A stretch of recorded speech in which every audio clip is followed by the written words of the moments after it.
Yang tangan pertama adalah yang ini, yang murah. Oke.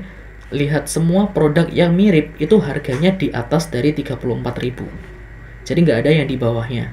Oke, semuanya di atas 34.000 kalau kalian perhatikan. Halo teman-teman, selamat datang di channel Mari Berkarya. Pada kesempatan kali ini aku akan share cara mencari supplier tangan pertama bagi dropshipper.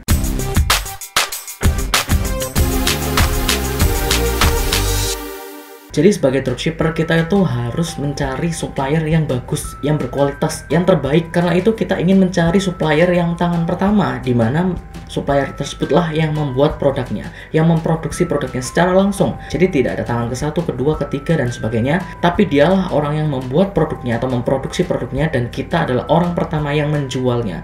Biar apa? Biar kita dapat harga murah, biar kita dapat kualitas yang terbaik. Jadi tidak ada tangan keduanya. Nah, bagaimana sih caranya mencari supplier pertama bagi dropshipper? Apalagi kalian baru mulai menjadi dropshipper, simak video berikut ini. Sebelum masuk ke videonya, jangan lupa untuk klik tombol like-nya, kemudian subscribe channel ini, dan nyalakan notifikasinya. Kemudian follow aku juga di Instagram di @msaifulumam, oke? Thank you. Aku akan jelaskan dan nanti akan aku praktekkan gimana caranya untuk mencari atau memperoleh supplier tangan pertama. Aku bagi jadi dua tahap. Yang pertama yaitu tahap online dan offline. Aku tahu banyak sekali dari kalian yang jadi dropshipper itu inginnya cepat, inginnya simple. Ya udah, kalian pakai cara yang online. Jadi kalian bisa mencari supplier online. Yang pertama adalah kalian bisa pilih di marketplace. Jadi di marketplace itu banyak sekali supplier, mulai dari Tokopedia, Shopee, Bukalapak, dan sebagainya. Lalu gimana sih caranya kita menemukan supplier tangan pertama di marketplace? Aku akan praktekkan langsung ke marketplace-nya. Jadi yang pertama tadi aku sudah bilang bahwa kita harus pilih di marketplace. Nah, marketplace ini aku contohkan dua saja ya, antara Shopee atau Tokopedia. Jadi gimana caranya kita mencari supplier tangan pertama? Kita cari dulu produknya atau produk apa yang ingin kita jual. Katakanlah kita ingin jualan tas lempang gitu ya. Oke, aku akan jelaskan di Shopee dulu. Jadi di Shopee kita tadi sudah search tas lempang. Nah, kita klik di bagian terlaris untuk melihat tas mana saja yang terlaris. Kemudian, untuk lebih meyakinkan lagi bahwa kalian itu ingin mendapatkan supplier tangan pertama, pastikan tokonya itu baik. Jadi kalian pilih yang benar-benar baik. Katakanlah Star Seller sama Star Plus gitu ya. Star Plus sama Star biasa. Oke, nah ini adalah penjual-penjual dengan Star. Ya, di Tokopedia juga kayak gitu. Kalian pilih ulasannya, jadi kalian urutkan berdasarkan ulasannya. Kemudian kalau bisa dia itu jenisnya Power Merchant. Jangan official store ya. Kalau misalkan official store nanti kalian nggak bisa bersaing harganya. Jadi kalian pilih di Power Merchant. Kemudian ratingnya kalian bisa centang di sini. 4 ke atas. Oke, seperti itu. Setelah kalian menemukan tokonya, barulah kalian harus melihat review tokonya seperti apa. Oke, lihat review toko itu maksudnya seperti ini. Jadi kalian misalnya ingin mencari tas lempang tadi ya, kita pilih salah satu deh, salah satu dari mereka, misalkan ini. Nah, misalkan kita memilih tas lempang seperti ini, kita lihat dulu tokonya. Kalian klik di tokonya, kalian lihat reviewnya seperti apa. Nah, reviewnya ada di sini. Dia produknya ada 530, cukup banyak. Dia mengikuti ada 1,12.000. Tapi pengikutnya ada 958.000, hampir 1 juta. Jadi itu baik. Kemudian performa chat 100%. Jadi dia balasnya cepat. Bahkan sekarang dia aktif 14 menit yang lalu. Kemudian dia sudah pengalaman karena bergabung 4 tahun yang lalu, dan reviewnya atau penilaiannya adalah 4,9 dari 590 atau 600.000 lah penilaian. Jadi ini reviewnya bagus, bintangnya bagus. Maka ini cocok kalian jadikan sebagai supplier, dan kemungkinan besar ini adalah supplier tangan pertama. Di Tokopedia seperti apa? Kita balik ke Tokopedia. Kita pilih salah satu tasnya ya, tas mana ya? Ini deh katakanlah. Kalian lihat tokonya di sini, kalian klik di tokonya, kemudian kalian lihat di ini statistik toko. Nah, di statistik toko ini kita bisa melihat review atau ulasan dari toko ini. Statistik tokonya, kualitas produknya itu 4,7 dari 3.000 ulasan. lumayan bagus, dan tingkat kepuasannya dalam 30 hari terakhir adalah 56 senang.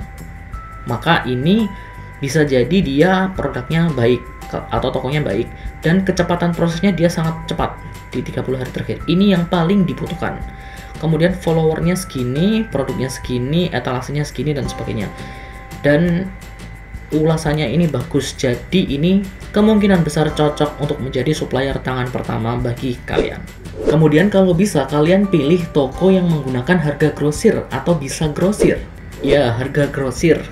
Kemudian kalau misalnya kalian itu ingin jadi dropshipper, apalagi kalian baru, aku sarankan banget kalian pilih produk yang punya harga grosir.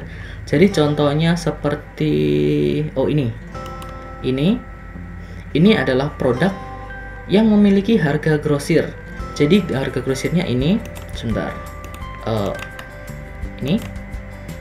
Jadi beli lebih dari 2 harganya adalah 11.500. Kita bisa hemat 500. Nah, ini kemungkinan besar adalah supplier tangan pertama karena dia sudah berani memberi harga grosir.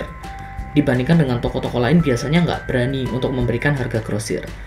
Itu untuk di Shopee. Kalau misalnya di Tokopedia ini lebih baik lagi karena kita bisa filter di bagian sini ya, di bagian penawaran sini, yang di bagian kiri itu, di bagian penawaran itu ada harga grosir. Jadi kita bisa filter produk-produk mana saja yang punya harga grosir. Oke, kita bisa abaikan yang di atas karena ini ad ya, iklan. Kita pilih yang di bawah. Katakanlah ini. Nah, ini dia memiliki harga grosir atau bisa untuk harga grosir. Nah, semakin banyak harga grosirnya semakin bagus. Itu artinya dia bisa menjanjikan produk murah kalau misalnya kita membeli banyak.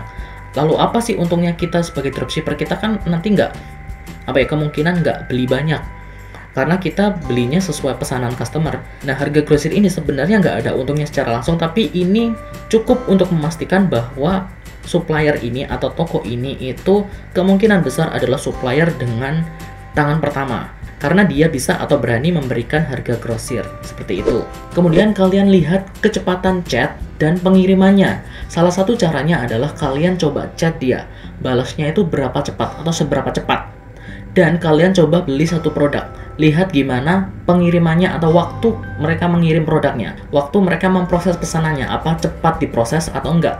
Karena biasanya supplier tangan pertama itu biasanya langsung mengirim produknya, jadi nggak perlu nunggu lama, biasanya langsung cepat, maksimal 1 hari lah. Atau biasanya mereka punya sistem sendiri, misalnya close order jam 3, maka akan dikirim hari ini, misalnya nanti malam dan sebagainya. Nah, itu kemungkinan besar adalah supplier tangan pertama. Jadi kalian coba dulu order. Selain untuk mengetes kecepatan pengiriman, kalian juga bisa mencari tahu kualitas dari produknya atau detail dari produknya itu seperti apa, biar kalian bisa menjelaskan dengan baik produknya secara detail ke customer kalian. Kemudian lihat kecepatan chat dan pengiriman seperti yang sudah aku jelaskan.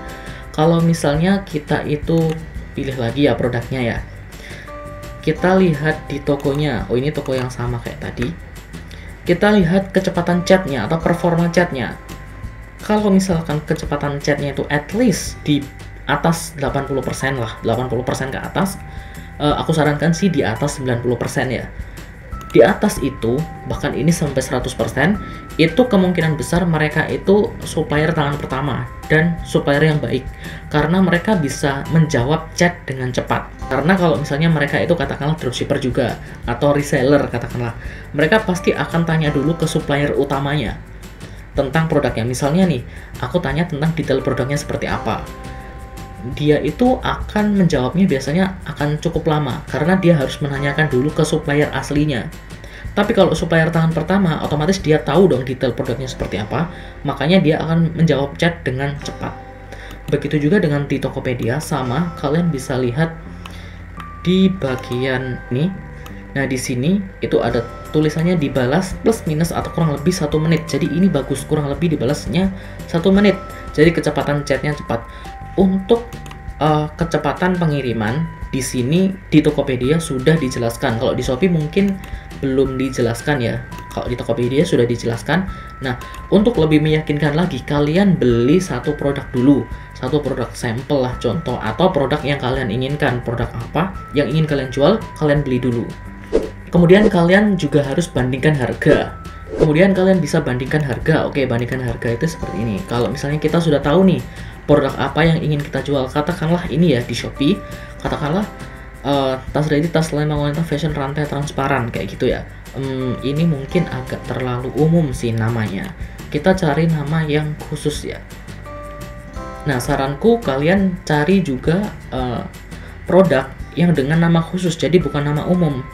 Katakanlah kayak tadi, yang mana ya tadi ya? Itu kan nama yang digunakan oleh semua orang.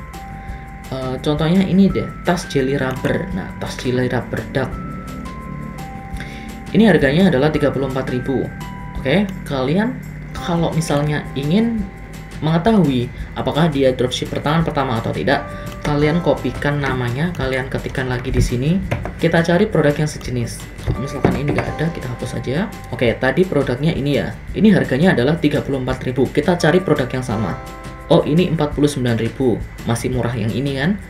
Kemudian ini kayaknya hampir mirip ya, 45.000. Tetap murah yang ini. Ini apalagi 128.000. Ini 54.000. Nah, kalau toko yang seperti ini kan namanya sama. Nah, kita bisa tahu bahwa ini bukan supplier tangan pertama. Yang tangan pertama adalah yang ini, yang murah. Oke. Lihat semua produk yang mirip itu harganya di atas dari 34.000. Jadi nggak ada yang di bawahnya. Oke, semuanya di atas 34.000 kalau kalian perhatikan. Oke, kalian bisa cek di sini.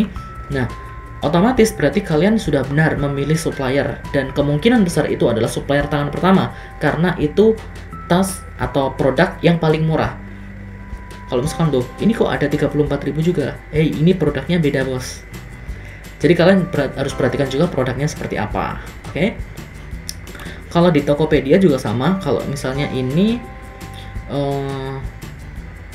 katakanlah ini ya, aku ambil contoh ini harganya 59.000. Kita cari produk yang mirip. Nah, 59.000 ini yang tadi kan, ini 53.000. Oh, ada yang lebih murah, 53.000 di sini. Berarti ini bukan supplier tangan pertama, kemungkinan kayak gitu. Ini 75.000, kemudian ini 59. Nah, kalian pilih yang paling murah. Tapi jangan langsung percaya kalau misalnya yang paling murah itu adalah supplier tangan pertama. Kalian harus cek dulu review tokonya. Kalian harus cek dulu kembali yang pertama tadi, review tokonya. Kemudian kalian harus cek apakah dia bisa grosir atau tidak. Kemudian kecepatan chat dan pengirimannya seperti apa. Kalian harus perhatikan itu baik-baik. Selanjutnya, lihat stok atau tanyakan stok. Pastikan supplier ini itu memiliki stok yang banyak. Jangan sampai stoknya itu cuma 1 atau 2 atau 10. At least bisa dikatakan puluhan atau ratusan. Itu yang paling baik sebagai supplier bagi kalian. Kemudian stok, kalian juga harus cek stoknya itu ada berapa. Kalau misalkan di Shopee itu kita dipermudah karena di sini ada stok. Nah, stoknya katakanlah 2.600. Nah, berarti dia kemungkinan besar adalah supplier tangan pertama karena stoknya banyak. Biasanya kalau misalkan tangan kedua atau ketiga stoknya itu nggak terlalu banyak. Ataupun kalau misalkan memang itu tangan pertama tapi stoknya itu sedikit, jangan jadikan itu sebagai supplier. Karena nanti kalian akan bingung kalau misalnya stoknya itu habis. Kalau misalkan di Tokopedia, kalian harus tanya secara manual atau chat ya, istilahnya chat ke tokonya, stoknya tinggal berapa untuk yang produk ini. Meskipun di sini ditulis ready stock, tapi kita tidak tahu kan jumlah stok realnya itu berapa. Makanya kalian harus tanya. Kemudian lihat juga lokasinya. Nah, lokasinya ini terletak di mana? Apakah lokasinya ini berdekatan dengan supplier kalian yang lain atau berdekatan dengan lokasi kalian sendiri? Kalau misalkan iya, kalian harus pilih supplier itu. Tapi kalau misalkan lokasinya jauh, misalnya kalian sudah punya supplier di Jakarta, kalian tinggalnya di Tangerang, tapi supplier yang satu ini yang sudah kalian cari, sudah kalian review ini, ternyata dia lokasinya di katakanlah Bali atau katakanlah di Sulawesi yang jauh dari kalian, maka jangan pilih supplier ini. Karena nanti kalian akan bingung untuk proses ordernya, untuk proses komplainnya, untuk proses kerjasama dengan supplier ini. Oke, kemudian lokasi toko. Nah, lokasi toko ini kalian bisa lihat di bagian info toko yang ada di, kalau misalnya di Tokopedia kalian bisa klik di info toko. dan oh ini belum ada lokasinya ya. Nah, kalau belum ada lokasinya, kalian bisa pakai cara yang seperti ini. Kalian kembali, kalian lihat di produknya. Oke. Kalian bisa pakai detail dari pengiriman. Nah, ini berarti pengirimannya dikirim dari kota Bandung. Oke. Berarti suppliernya itu ada di Bandung. Oke. Kemudian kalian cek di, kalau misalkan di Shopee, kalian cek di pengiriman ini. Kira-kira berapa ongkos kirim yang dibutuhkan untuk ke lokasi kalian. Kalau misalnya ongkos kirimnya itu terlalu besar, otomatis dia lokasinya itu jauh. Jadi kalian jangan memilih produk atau supplier yang dia itu jauh. Oh, ini dikirim dari ini ya, Jakarta Barat. Nah, kalian bisa lihat di sini ini dikirim dari mana produknya. Kalau misalkan memang lokasi supplier itu ada di dekat kalian atau di dekat supplier-supplier kalian yang lain, maka kalian bisa pilih itu sebagai supplier utama kalian. Tapi kalau misalkan lokasinya itu jauh, katakanlah ini ya, ini di Jakarta Barat, Kalideres, kemudian lokasi supplier kalian yang lainnya itu rata-rata ada di Jogja, dan lokasi kalian itu katakanlah di Sulawesi katakanlah. Nah, itu kan jauh banget. Nah, itu jangan memilih ini sebagai supplier. Aku sarankan jangan. Karena ya nanti kalian akan bingung untuk ngurusin ongkos kirim dan sebagainya. Selanjutnya yaitu offline. Setelah tadi kita sudah tahu gimana caranya memproses atau mencari supplier melalui online, kita bisa juga mencari melalui offline. Nah, offline ini dulu aku sering banget gunakan cara ini. Yang pertama yaitu to the point aja, langsung ke pabriknya.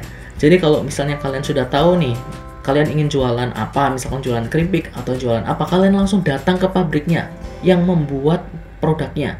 Kalau kalian nggak tahu di mana pabriknya, ya tanya. Misalkan ke toko atau kemana, biasanya toko ada yang mau memberitahu produsennya di mana atau belinya di mana, tapi ada juga yang enggak. Ya kalian nggak apa-apa, kalian berusaha aja tanya. Ini apa produksinya di mana ya, ngambil di mana ya, beli di mana ya, katakanlah kayak itu.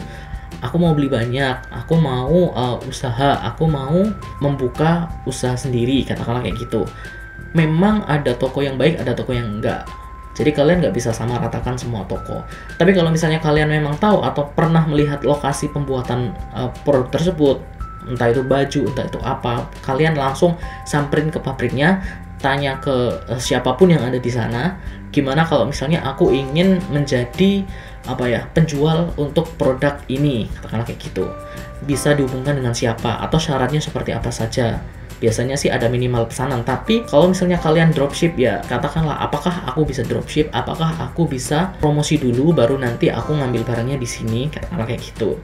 Ada yang bisa, ada yang enggak, tergantung dari suppliernya seperti apa. Kemudian ya tanya atau minta teman. Kalau misalnya kalian punya teman yang pintar banget buat produk atau jago banget bikin produk, katakanlah teman kalian itu pintar banget masak, pinter banget bikin makanan, pinter banget jahit katakanlah, bikin baju, pinter banget bikin hiasan dinding dan sebagainya.